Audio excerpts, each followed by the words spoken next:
Bonjour à tous et bienvenue sur Sciences Physiques avec Mohamed.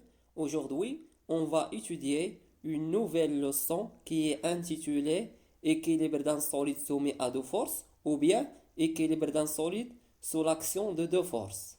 Alors, dans la vie quotidienne, tous les corps se trouvent soit dans un état de mouvement ou dans un état de repos. Entre parenthèses, le repos, c'est le contraire de mouvement. Par rapport au corps qui s'existe ou se trouve au repos, on dit qu'ils sont en état d'équilibre. Comme le montrent les photos sur l'écran, les cailloux et l'oiseau et la corde et la personne au-dessus de la corde et les lampes, tous ces corps se trouvent dans un état d'équilibre. Ça, en général. Mais dans notre cours, comme indiqué le titre, nous allons limiter l'étude au corps ou des solides qui subissent seulement à deux forces. Alors, on commence notre cours par une situation déclenchante.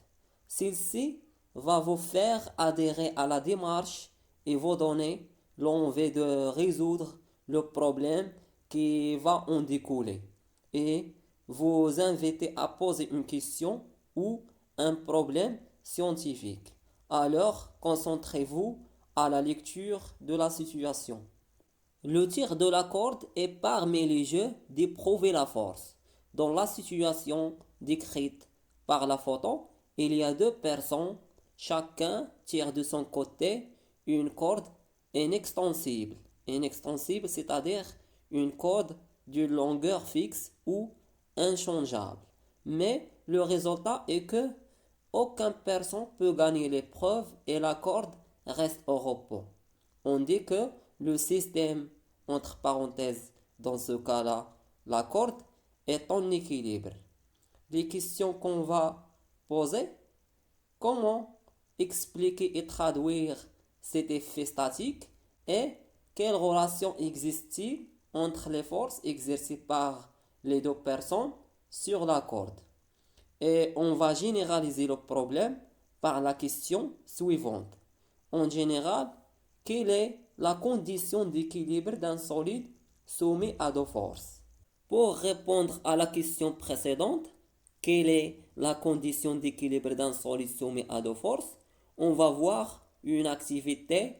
Au cours de cette activité, on va simuler la situation déclenchante par une simple expérience comme indiqué le schéma ci-dessous qui représente un corps solide noté S, très léger, c'est-à-dire de masse négligeable, accroché en deux points A et B par deux dynamomètres, le dynamomètre 1 noté D1 et le dynamomètre 2 noté D2 comme vous voyez dans le schéma.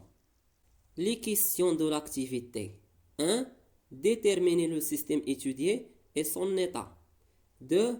Faire le bilan des forces qui agissent sur le système étudié. 3. En considérant que le système étudié est soumis à deux forces, on notera par F1 et F2, préciser les caractéristiques de ces deux forces. 4. Comparer les droits d'action, le sens et l'intensité des deux forces F1 et F2. 5. Rédiger une conclusion dans laquelle vous énoncez la condition d'équilibre d'un corps solide en équilibre sous l'action de deux forces. 6. Représenter sur le schéma les forces F1 et F2 à l'échelle 1 cm pour 1 Newton. 7. Que peut-on dire de la somme vectorielle F1 plus F2? On passe maintenant à la correction. Question 1. Déterminer le système étudié et son état. Le système étudié est le corps solide S d'une forme d'anneau en bleu comme vous voyez dans le schéma. Son état est en repos ou en équilibre statique. Question 2. Faire le bilan des forces qui agissent sur le système étudié. On a déjà déterminé le système étudié, c'est le solide S. Donc, quelles sont les forces qui agissent ou qui s'appliquent sur le solide S? On a d'après le schéma la force exercée par le dynamomètre D1 et la force appliquée par le dynamomètre D2 et aussi on a la force exercée par la Terre sur le solide S. Et il y a une remarque qu'on peut ajouter dans cette question comme la suite. Le corps solide S est léger, par conséquent, la force exercée par la Terre est d'intensité négligeable devant ces d'autres forces. C'est ça la raison pour laquelle on a choisi un corps de masse négligeable. C'est-à-dire, on peut négliger la force appliquée par la Terre et le solide S reste en repos ou en équilibre, sous l'action seulement de deux forces, la force appliquée par le dynamomètre D1 et la force appliquée par le dynamomètre D2. Question 3. En considérant que le système étudié est soumis à deux forces, on notera par F1 et F2 préciser les caractéristiques de ces deux forces. Alors, comme on a dit dans la remarque, la force appliquée par la Terre sur le solide S est très petite, donc elle est négligeable. On s'intéresse seulement aux forces appliquées par les dynamomètres. On note par F1 à la force exercée par le dynamomètre D1 et par F2 à la force exercée par le dynamomètre D2 sur le solide S. Pour la force F1, le point d'application, c'est le point A. C'est le point de contact entre le fil de dynamomètre D1 et le solide S. La droite d'action, c'est la droite coïncide avec la corde ou le segment AB et le sens de A vers D1. Et l'intensité, comme indiqué le dynamomètre, est égale à 2 newtons. Pour la force F2, le point d'application, c'est le point B et la droite d'action et la droite coïncide avec la corde, entre parenthèses le segment AB, et le sens de B vers D2, vers le dynamomètre 2.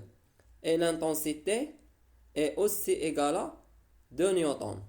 Question 4. Comparer les droites d'action, le sens et l'intensité des deux forces F1 et F2.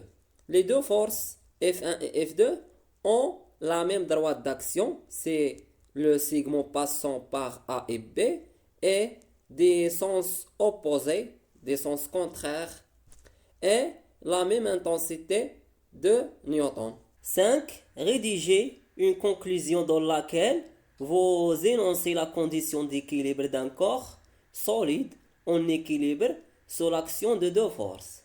Maintenant, on va donner la condition d'équilibre d'un corps solide en équilibre sous l'action de deux forces.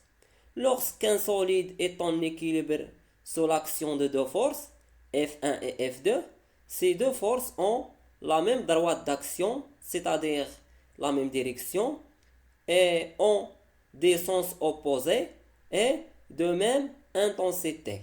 6. Représenter sur le schéma les forces F1 et F2 à l'échelle 1 cm pour 1 newton. Donc, l'échelle 1 newton représentée par 1 cm. Donc, 2 newtons est représenté par 2 cm d'après la règle de la proportionnalité. Alors, la longueur de chaque vecteur force est égale à 2 cm.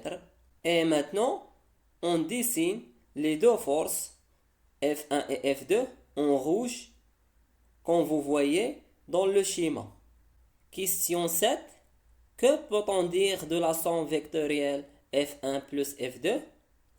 Puisque les deux vecteurs force sont portés par la même droite, ayant la même longueur et de sens opposé, alors la somme vectorielle F1 plus F2 est égale à 0, vecteur. Ou on dit que la somme vectorielle de f1 plus f2 est égale à un vecteur nul. Et finalement, je vous remercie de votre attention et à bientôt.